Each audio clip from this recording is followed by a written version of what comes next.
Bapak para jemaah, kalau orang ditanya, Pak, kalau orang ditanya, dulu dan iya dulu, pertanyaannya baru kalau ini.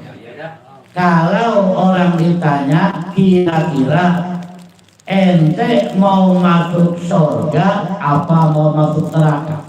Apa kira jawabannya itu? Surga. Pasti semuanya pengen masuk surga. Jangankan kita yang suka ngaji, ya Pak ya, kita yang suka sholat, orang yang kagak sholat gitu ditanya pengen nggak masuk surga, pasti jawabannya pengen. Ya. Murun. Cuman kan kagak nyambung Ki. Iya. Aku pengen masuk surga, bayar ogah. Kamu lewat mana kira-kira kita? Emang itu banyak orang dalam. Iya apa ya? Iya. Jangankan kita yang suka ngaji, Pak, ya malam kemis kita ngaji, malam lain kita pada zikir, ya. Orang yang kagak pernah ngaji je pengen masuk surga mah. Apalagi. Cuma kan kita nanya, ente kagak ngaji, udah punya ilmu belum ibadahnya? Sholatnya udah bener belum? Sholatnya udah ada ilmunya belum? Kan begitu kira-kira. Puasanya udah ada ilmunya belum? Hajinya, zakatnya udah ada ilmunya belum? Gimana kita punya ilmu sholat? Gimana punya ilmu puasa kalau ngaji kagak pernah? Tetapi, nah, baru tetapinya nih, ya. Bagian kata tuh, pakai bagian kata bahasanya. Udah tenang. Udah senang, udah sah, bagian kata setiap orang pengen masuk surga, yang pengen, yang ngaji pengen masuk surga, yang puasa pengen masuk surga, yang sholat pengen masuk surga. Cuma saya baca hadis tadi Pak, dalam kitab Irsyadul Ibad ila Sabil Rasyad halaman 368. Dalam saya baca dia bahasa apa tadi mau berangkat. Ada wae kamu. Kenapa begitu? Kadang-kadang kan orang sekarang begitu Pak, udah konyol. Mana hadisnya kan begitu ngomong. Mana dalilnya? Mana kitabnya? Ya, kita udah siapin dulu kalau perang teh gitu loh. Ya, jangan ini perang tuh jangan nggak bawa persiapan kita. Ya, ibaratnya kan perang ini. Ya. Perang stiker. Hadisnya begini nih, yang kita ngeri. La yadkhulul jannata. Tuh. Serem ini. La yadkhulul jannata man kana fi qalbihi mithqala dzarratin min kibrin. Tidak akan masuk surga. Tuh. Tidak akan masuk surga siapa? Orang yang di hatinya itu terdapat sebesar biji syarah itu. Apa? Biji sawi kecil. Banget ya. Apa? Min kibrin, daripada sifat sombong. Nah, ini dia nih. Boleh serem dikit-dikit ya. Boleh serem nih. Jadi yang ngomong dia bukannya saya. Silakan buka cek kitabnya ya. Ya dan tersedia terbitan Darul Wijhat. Pak nanti kitab beda-beda halaman itu, beda penerbit beda halaman. Ya. Tidak akan masuk surga orang yang di hatinya man kana fi qalbihi mithqala dzarratin min kibrin. Ini kalimatnya min kibrin bukan minal kibrin nih. Artinya kalimatnya nakirah. Arti sifatnya umum gitu loh. sombong dengan berbagai macam bentuk. Pak, Pak, ya Allah, ya. Artinya nih, gini nih, sholat rajin, puasa rajin, ibadah rajin, masih sombong. Dikit aja sombongnya, gitu loh. Kalau kata hari ini mah rakyat Hulu Jannah enggak, Pak? Tidak akan, iya bagian rajin banget gitu. Lalu apa sih yang bikin orang bisa sombong? Kan begitu. Ini saya nukil kita Moroki Ubudiyah halaman 80 ya. Karya Imam Nawawi. Syarah daripada kitab Bidayatul Hidayah karya Imam Ghazali ya. Ini dijelaskan nih. Kata Imam Nawawi halaman 80, wa'lam annal insana. Ini sebenarnya sebab kita Pak Haji karena nuansa taklim juga biar dapat gitu ya. Ya. Jadi nggak pakai monoton ceramah melulu gitu ya. Biar nuansa taklimnya dapat. Kata Imam Ghazali wa'lam annal insana la yastajimu nafsahu illa huwa ya'taqidu anna laha sifatun min sifatil kamali diniyatan au dunyawiyatan. Wa'lam dan ketahuilah annal insana bahwasanya manusia, kita ini manusia ya. Iya. Kita sih namanya pokoknya ya. Annal insana bahwasanya manusia, kata Imam Nawawi, la yastajimu nafsahu, dia tidak akan mengagungkan dirinya, dia tidak akan membesarkan dirinya, illa kecuali wa huwa ya'taqidu anna laha, dia meyakini itu si insan tadi ya. Meyakini apa? Annalaha sifatun min sifatil kamal, bahwasanya dia merasa meyakini dirinya memiliki sifat di antara sifat-sifat kesempurnaan. Diniatan, baik dia merasa sempurna masalah pemahaman agamanya, au dunyawiyatan, maupun dia merasa sempurna masalah dunianya. Di terjemahan dia baca begini, orang bisa sombong teh, ya gitu. kopi. Orang bisa sombong teh karena dia yakin merasa dirinya udah mempunyai sifat sempurna, Pak. Merasa dirinya udah sempurna ilmu agamanya, merasa dirinya sempurna masalah dunianya, hartanya banyak, uang berlimpah dan seterusnya. Sempurna rokoknya ya. Nah, rokoknya juga sempurna, Pak. Bedanya rokok mah beda. Jadi malu ini Pak Jerry. Kalau sampurna ini boleh pengasih nih. Udah tenang. Nih orang bisa sombong karena merasa dirinya sempurna. Padahal yang maha sempurna siapa? Allah Subhanahu wa ta'ala. Karena dilanjutkan kata Imam Nawawi, Fa'asbabul kibri sab'atun.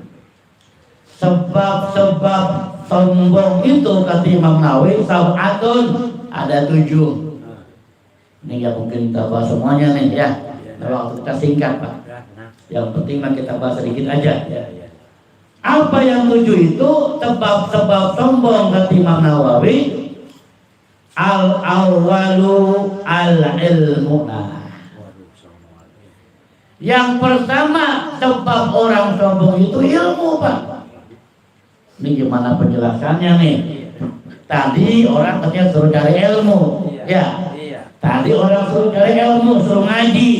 Sekarang katanya punya ilmu sombong, masuk neraka. Kan begitu, ini bingung nih. Ya, nggak nyambung. Tapi dengerin, kita jelasin. Diam dulu Pak. Bayar restoran dikit. Ya, dapat jajan kok keluar. Yang bikin ilmu ini bisa sombong karena dia dengan ilmunya merasa dirinya sudah sempurna. Merasa dengan ilmunya, merasa dirinya sudah sempurna daripada yang lain-lainnya. Ini merupakan awal kesombongan dengan ilmu. Makanya nanti tadi di atas kalimatnya saya bilang min kibrin, kalimatnya nakiro, sombong dengan berbagai macam bentuknya, termasuk sombong dengan ilmu yang dimiliki. Ya. Ya. Bisa dikit. Ya. Sombong dengan ilmu yang dimiliki. Ya, gitu ya. Sebab waqala sallallahu alaihi wasallam afatul ilmi al-huyalau. Bencananya ilmu ialah kesombongan. Orang Pak kalau punya ilmu sombong, masih contohnya punya ilmu sombong, nanti akan ada penjelasannya nanti dikit lagi ya. Sampai tadi. Satu tuh ya. Sebab wal ilmu hakiki, ilmu yang hakiki itu ialah waladhi ya'riful insanu bihi nafsahu wa rabbahu. Manusia yang dengan ilmu itu ya, dia akan mengenal dirinya dan mengenal Tuhannya. Dengan bahasa yang sering kita dengar, man arafa nafsahu faqad arafa rabbahu. Barang siapa yang mengenal dirinya, maka dia akan mengenal Tuhannya. Ini saya nggak bisa bilang ini hadis nih. Ada ulama yang bilang ini bukan hadis. Pendapat para ulama sufi ada yang mengatakan hadis, maudhu. Ini saya ambil bahasa kalimat lah yang lebih umum, lebih aman. Tapi walaupun dikatakan maudhu, perawinya, sanadnya, tapi isinya sahih. Paham Pak? Isinya sahih benar. Jadi siapa yang mengenal dirinya, maka dia akan mengenal Tuhannya. Ilmu yang hakiki begitu. Ketika dia merasa dirinya ternyata orang yang lemah, nggak bisa apa-apa, ya. Orang yang punya ilmu Pak semakin berisi dia akan semakin merunduk. Ya, kayak ilmu padi, semakin berisi semakin merunduk. Artinya ilmunya membawa dia ketawaduan. Dengan begitu menyadari kelemahannya, maka dia akan mengenal siapa Tuhannya yang maha gagah, maha sempurna, maha memiliki dan seterusnya. Satu tuh singkat aja ya. Yang bikin sombong pertama apa? Ilmu. Ayo jangan mulai, kita ngaji ya. Kata Imam Nawawi, yang bikin sombong pertama ilmu. Lalu yang kedua, kata Imam Nawawi, yang bikin sombong ialah wasani, yang kedua al-amalu wal ibadah. Nah ini dia nih. Amal dan ibadah Pak, hati-hati itu. Gimana tadi orang suruh ibadah, sholat, suruh ngaji, ya. Sekarang katanya ibadah kita bikin sombong. Ibadah yang bagaimana? Nah, ini bencananya Pak. Orang-orang yang memiliki ilmu, orang-orang yang rajin ibadah ya, abid, orang-orang yang rajin ibadah, maka minimal kata Imam Nawawi ada 3 tingkatan kesombongannya.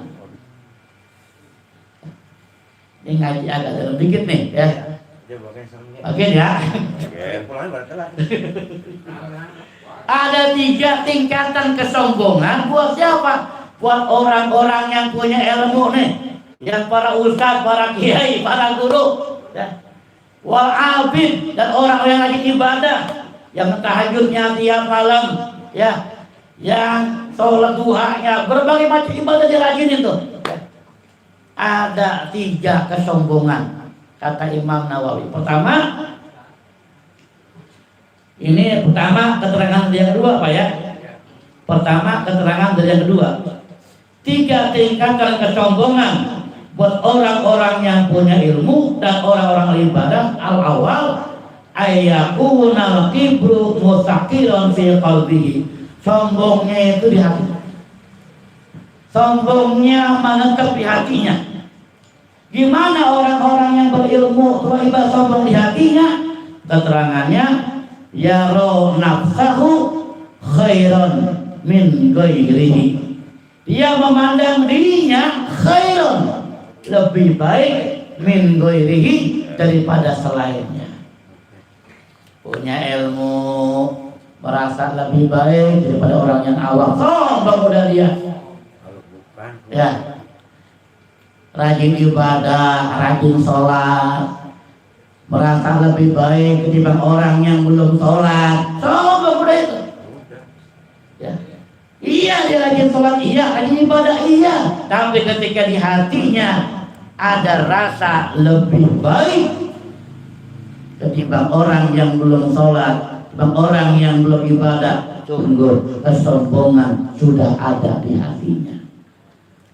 Makanya guru saya bilang, Pak, kita yang sholat alhamdulillah, jangan pernah kita merasa lebih baik ketimbang orang yang belum sholat. Amin ya robbal. Kita yang sudah ngaji alhamdulillah, teman orang yang rajin ngaji, rajin zikir, cuma jangan merasa ini lebih baik ketimbang orang yang belum ngaji, belum zikir. Atau tuh ya. Sombong tingkatan pertama, sombong di hati, merasa dirinya lebih baik daripada orang lain. Yang kedua, Bapak, tingkat kedua sombongnya orang-orang yang ibadah, orang-orang yang punya ilmu, ayyudhiru dzalika ala af'alihi. Sombongnya itu ditampakkan dalam af'alnya, perbuatannya. Kalau tadi sombongnya di mana? Hati. Di hati. Yang kedua, sombongnya bukan hanya di hati, di afalnya, di perbuatannya, di lampahnya. Apa contohnya? Begini. Bitara fil majalis itu satu contohnya tuh orang yang sombong tuh. Kalau ada di majlis nih, merasa dirinya lebih tinggi, Pak, pengen tempat yang istimewa gitu loh. Udah ngajarin gitu, udah kayak terjajah. Iya, merasa lebih tinggi kalau dia ada apa? Di majelis. Kalau nggak ke depan ngambek dia, mau kenapa dia lah? Gua kan ustaz, gua di belakang kan begitu. Urikun. Urik. Kalau dia persilakan di depan sama tuan rumah, sama apa? Itu lain cerita. Lain cerita. Ya, ini ketika ada rasa di hatinya, ketika dia dapat duduk belakang, kagak suruh ke depan, ngambek. Kenapa? Merasa dirinya ustaz, merasa dirinya punya ilmu, merasa dirinya rajin ibadah, ngambek.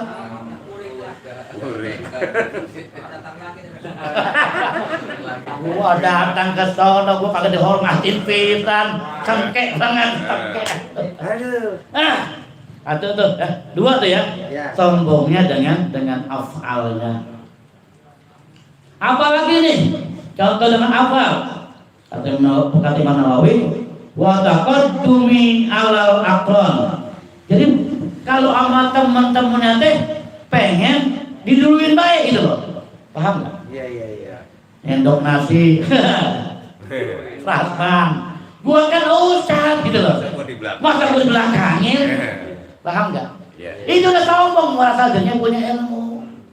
Tapi ketika dipersilakan, nah ini maaf nih, jangan ngomong tektok ya. Sebagai ustadznya, sebagai kiainya, jangan pernah Anda tersinggung ketika prasmanan diduluin jemaah. Paham nggak? Sebagai kiai jaga boleh, ketika dia, gua kan kiai, gua kan ustaz. Gak prasman duluan, gua belum nyadar duluan. Marah. Ini sebagai posisi kiai, posisi jemaah belum punya adab gitu loh. Nah, paham nggak? Ya. Punya adab lah, gurunya belum nyedok duluan. Iya. Masa guru sisa? Masa guru dari sisa dia? Ini kan nggak adab namanya. Ngomong. Ustaz gua kalau belakangan nggak kabinet sama Ustaz. Baru usah lapar-lapar banget kayaknya. Nggak maaf, ini ngaji ya. Nah, satu sisi sebagai ustaznya jangan pernah merasa marah gitu loh. Ya. Jangan pernah, ini maaf ini kita lagi bicara kesombongan tingkat dewa nih. Yang iblis berselimut dalam hati. Ya, bukan ustaz, anak sombong banget dah. Nah, ketika dia merasa disomongin sama jemaahnya karena dia belakangan ya segala sesuatu, maka sungguh kesombongan sudah bertengger pada dirinya. Paham ya? Jadi tekem. Nah, sebagai umat pun kadang-kadang ya perlu diajarkan adab dan etika gitu loh ya, dan seterusnya. Dua tuh. Tiga. Karena yang ketiga keterangan yang kedua tadi ya. Kan ada tiga tuh. Keterangan yang kedua 3 tingkatan. Tadi hati, yang kedua nih af'al ya. Nah, yang ketiga tingkatan kesombongan bagi para ustaz, para orang berilmu, para orang-orang yang lagi ibadah ya. Mana hilangnya? Yang ketiga kali. Al-Thaniyah 2 tuh ya. Dan yang ketiga ya al-salisah nih. Al-salisah yang ketiga ayyudhirul kibru ala lisani hatta yad'uhu ila da'wah. Jadi gini. Yang ketiga sombongnya itu di lisannya itu, Pak. Diungkapin di lisan. Kalau yang pertama cuma di hati, yang kedua af'al, ya. Yang ketiga diucapin sombongnya di lisannya. Kalau nggak ada gua mah. Di antaranya begitu. Nah, di antaranya begitu. Nah, tapi kalau keterangan kita begini, Pak. Contoh sombongnya begini keterangannya. Umpama dia nih orang alim nih. Emang dia bisa apa dia gitu loh. Paham nggak? Kaji kitab di mana dia? Belajar fikih sama siapa? Gua nih loh. Gua mah nih udah ngaji sama si Anu, udah ngaji kitab Anu, ketemu Syekh Anu, wah mondok di Anu, dibacain tuh Pak. Lisannya ngomong gitu loh. Diungkapin, ente udah ketemu Syekh mana? Ente udah mondok di mana? Ente udah ngaji kitab apa? Udah hafal Alfiyah apa belum? Udah hafal Fathul Muin apa belum? Dibaca. Aneh udah hafal Alfiyah, bukan dari kolam muhawadun ke bawah Pak, dari bawah ke depan. Nungsang hafal Pak. Bener Pak. Itu kayak Malik Husna yang saya tahu itu dia hafal Alfiyah. Dari bawah. Nungsang bukan dari kolam Muhammadun. Subhan 1000 baik. Nah, ini kesombongan tingkat dewa. Orang kecil baik. Lu alim dari mana? Mondok di mana? Dia diungkapin kesombongan. Dia ceritakan dirinya pernah. Gua pernah mondok di Anu, pernah mondok di Anu. Aduh gerak saya kadang-kadang gitu. Saya pernah ceramah bukan dia di daerah Cikala Kota itu ada usaha Pak duluan nama dia. Saya udah pesantren di Anu, saya ngaji ilmu Anu, cerita tentang dirinya gitu. Mempublikasikan dirinya keluaran Anu, keluar dan seterusnya. Bilang terusnya. Kagak usah capek-capek kita mempromosikan diri kita. Kalau emang kita barang bagus, biar Allah yang mempromosikan diri kita. Biar kata kita enggak cerita pernah mondok di Anu, pernah belajar di Anu. Kalau emang bahannya laku mah laku, Allah yang bikin laku. Laku tanda petik banyak umat pada butuh kepadanya gitu Pak. Paham ya? Ya. Dan dua tuh, jadi kembali ke materi awal, 7 kata Imam Nawawi. Sombong pertama karena ilmu, sombong kedua karena amal dan ibadah. Tadi yang keterangannya di hati, afal dan lisan. Karena yang ketiga dari yang 7 nih ya, terakhir dah ya, yang terakhir lamaan soalnya. Wasababu salisu, dan sebab yang ketiga yang bikin orang sombong an-nasabu. Nah ini dia yang lagi rame nih. Lagi rame. Apa yang benar an-nasab? Nasab Pak. Nasab ini bisa bikin orang sombong merasa nasabnya yang mulia. Gua turunan Anu kan begitu. Maka keterangannya palladzi lahu nasabun syarifun yastahqiru man laisa lahu dzalika nasabu wa in kana ala fahmin amalan wa ilman. Jadi gini, orang yang mempunyai nasab yang mulia, nasabun syarifun, dia mempunyai nasab yang mulia, yastahqiru. Apa yastahqiru itu? Meremehkan. Mempunyai nasab yang mulia, yastahqiru, dia meremehkan. Meremehkan siapa? Meremehkan man laisa dzalikan nasabu, orang yang tidak mempunyai nasab yang mulia seperti dia. Dia mah berdarah biru, dia mah bernasabnya sampai kepada zuriat, umpamanya begitu. Meremehkan orang yang tidak bernasab mulia seperti dia. Ini yang nasab yang bikin orang takut, Pak. Yang ngomong bukan saya, ini Imam Nawawi, Pak. Dalam kitab Muraqib Budi halaman 80.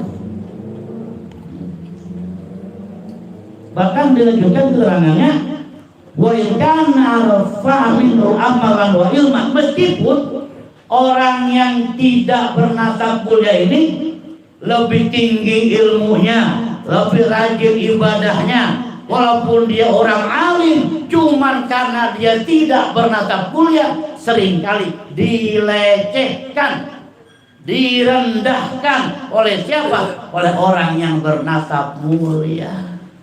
Ini nasab yang kita terangkan. Membanggakan nasabnya, pengen diakui nasabnya. Ya, ini bagi yang bernasab nih. Tapi kita, ya takut nih. Satu sisi bagi yang bernasab mulia, jangan pernah sombong dengan nasab yang mulia, yang bersambung kepada zuriat, yang bersambung kepada beliau Rasul.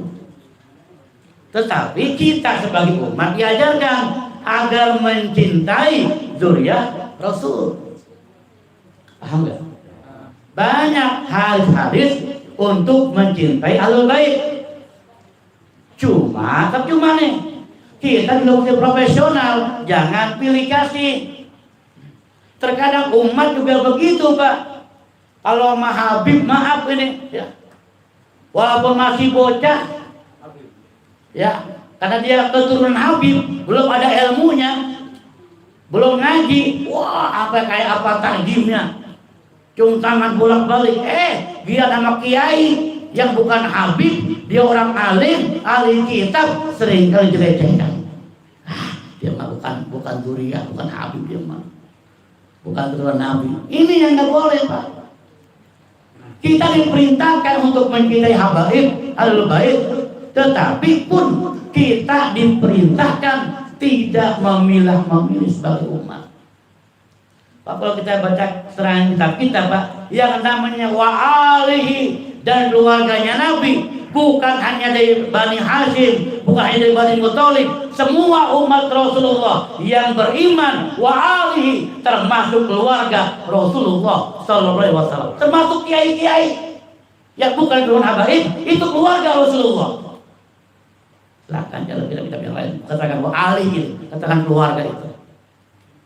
Saya kan pernah cerita, ingat kejadian di Masjid itu, ya, yang saya nonjok orang. Habibnya nggak salah, Pak.